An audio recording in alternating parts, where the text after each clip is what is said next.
दोस्तों, आज के दिन यह कथा अवश्य सुननी चाहिए और इस कथा सुनने से आपकी सभी मनोकामनाएं पूर्ण होंगी। तो दोस्तों, सबसे पहले बात कर लेते हैं कि कौन कौन से काम हैं जो हमें आज के दिन करने चाहिए।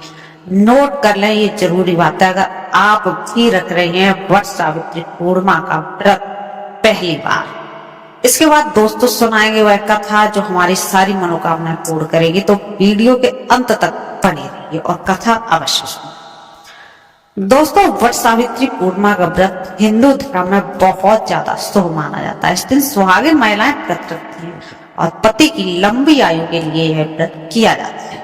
हर साल जेठ महीने की अमावस्या तिथि को वर अमावस्या मनाई जाती है, जो कि उत्तर भारत में मनाई जाती है। और वहीं कुछ दिन बाद पूर्णिमा आती है जेठ की, तो जेठ महीने की जो पूर्णिमा तिथि को रखा जाता है वो वट सावित्री पूर्णिमा व्रत होता है। ये ज्यादातर दोस्तों दक्षिण भारत में रखा जाता है। इस बार यह उपवास 10 जून यानी कि आज रखा जाएगा। वहीं अगर आप पहली बार यह व्रत रख रहे हैं तो चलिए जानते हैं कौन कौन सी चीजों का हमें विशेष ध्यान रखना चाहिए। दोस्तों, सबसे पहले बात कर लेते हैं इसके टाइम की, डेट की, मुहूर्त की।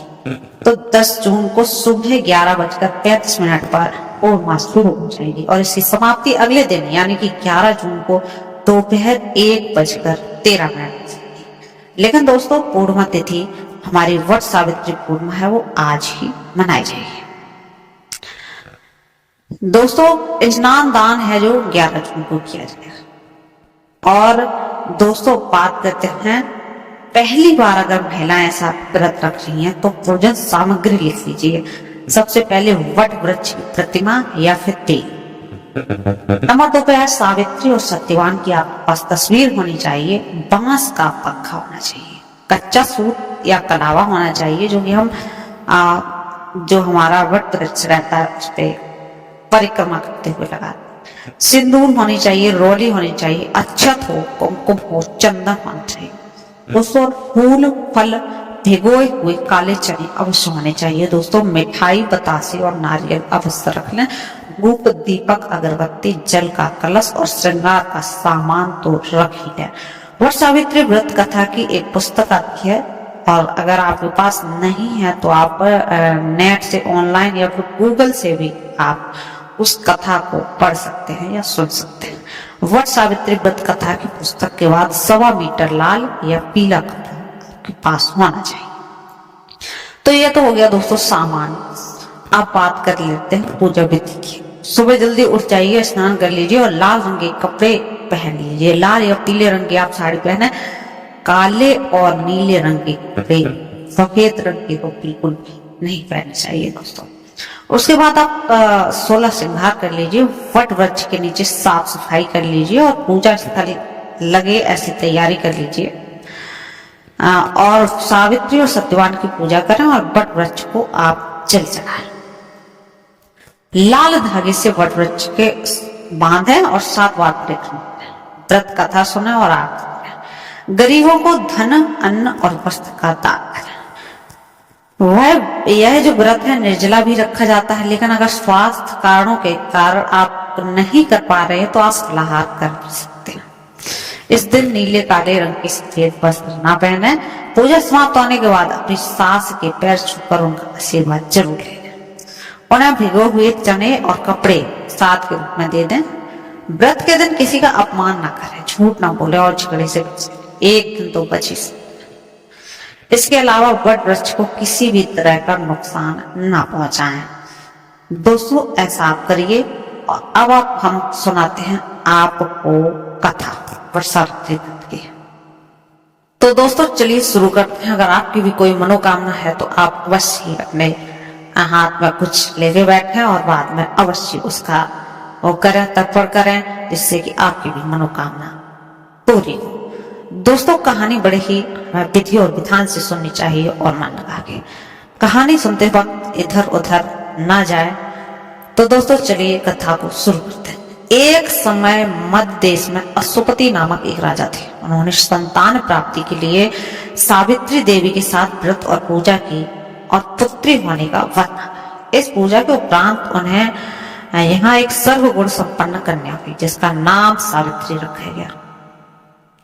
जब सावित्री विवाह के योग्य हुई तो राजा ने उससे अपने वर का चयन करने के लिए खुद कहा। एक दिन महर्षि नारद और अश्वति वहां थे, तभी सावित्री अपने वर का चयन करके वापस लौटी। नारद जी भी वहां विराजमान थे। नारद जी ने वर के बारे में पूछा तो सावित्री ने बताया कि राजा जी हैं धर्मसेन, उनका जिनका राज छीन लिया गया है, अपनी पत्नी और पुत्र के साथ वन में भटक रहे थे। उनके पुत्र सत्यवान को मैंने अपने वर के रूप में चुना है। नारद जी ने ग्रहों की गणनाएं करके कहा कि राजा, आपकी पुत्री ने एक योग्य वर का चयन किया है। सत्यवान धर्मात्मा और गुणी है, लेकिन उसमें एक बड़ा दोष है, वह है अल्पायु और 1 वर्ष के बाद ही उसकी मृत्यु हो जाएगी। नारद जी की ऐसी भविष्यवाणी सुनकर उन्होंने अपनी कन्या से दूसरा वर चुनने के लिए कहा।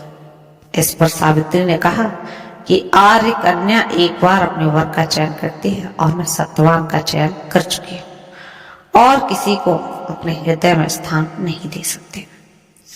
सावित्री ने आगे कहा, पिताजी, अब मैं सत्यवान को अपना पति मान चुकी हूँ। सावित्री ने सत्यवान की मृत्यु का समय जान लिया। राजा ने सत्यवान के साथ सावित्री का विवाह कर दिया। वह वन में अपने सास ससुर की सेवा करते हुए रहने लगी। जब सावित्री 12 साल की हुई तो उसे नारद की वचन जो था वो परेशान करने लगा। वह उपवास करने लगी और पितरों का पूजन किया। वह रोज की तरह सत्यवान के साथ लकड़ियां काटने वन में गई। सत्यवान जैसे ही लकड़ी काटने के लिए पेड़ पर गया, उसके सिर में दर्द होने लगा।